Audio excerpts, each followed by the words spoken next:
बड़े पैमाने पर मिसाइल और ड्रोन अटैक किया, जिसमें क्लस्टर वॉरहेड्स से लैस मिसाइलों का इस्तेमाल किया गया। नई खैबर शिकेन मिसाइलों ने इजराइल के हाइफा में मौजूद मिलिट्री साइट्स को टारगेट किया, जिससे कई ठिकानों पर जोरदार धमाकों की आवाज सुनाई दी। वहीं ड्रोन्स यूनिट और नेवल यूनिट्स ने भी कार्रवाई में हिस्सा लेते हुए इलाके में मौजूद अमेरिकी पोजीशंस और सुविधाओं को निशाना बनाया। हमलों का दायरा बड़ा बताया जा रहा है।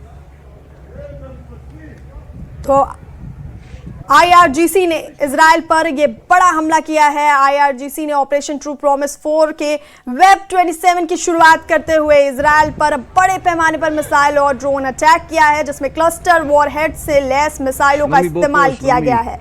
नई खैबर शिकेन मिसाइलों ने इजराइल के हाइफा में मौजूद मिलिट्री साइट्स को टारगेट किया है, जिससे कई ठिकानों पर जोरदार धमाकों की आवाज सुनाई दी गई है। वहीं ड्रोन यूनिट्स और नेवल यूनिट्स ने भी कार्रवाई में हिस्सा लेते हुए इलाके में मौजूद अमेरिकी पोजीशंस और सुविधाओं को निशाना बनाया है। हमलों का दायरा बड़ा बताया जा रहा है। तो क्लस्टर वॉरहेड से लैस मिसाइलों से हमला किया गया है। आईआरजीसी ने इजराइल पर यह बड़ा हमला किया। इजराइल के हाइफा में यह हमला किया गया है। हाइफा में मिलिट्री साइट्स पर हमला किया गया है। खैबर शिकेन मिसाइलों का इस्तेमाल किया गया है और कई ठिकानों पर जोरदार धमाकों की आवाज सुनाई दी गई है।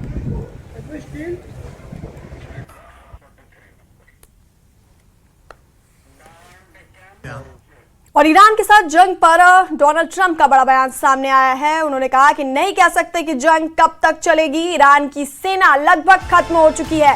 ईरान बिना शर्त तुरंत सरेंडर करे। बिना शर्त सरेंडर का मतलब बिना शर्त है। तो यहाँ ट्रंप का, अमेरिकी राष्ट्रपति डोनाल्ड ट्रंप का बड़ा बयान सामने आया, जिसमें उन्होंने ये कहा कि ये जंग कब तक चलेगी ये नहीं कह सकते हैं, लेकिन ईरान की सेना लगभग खत्म हो चुकी है और ईरान बिना शर्त तुरंत सरेंडर करे।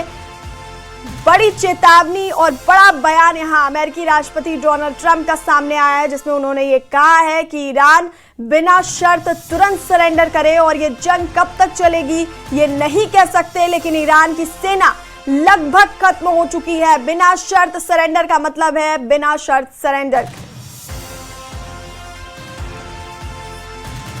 Expect up to 6 weeks total. I don't know. I never reject that. Whatever it takes. But the military is almost non-existent. If you look, we could hit the military itself very hard, but maybe we will. Maybe we won't. We haven't made that determination.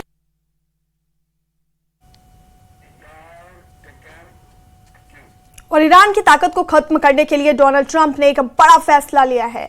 Revolutionary guards को डराने के लिए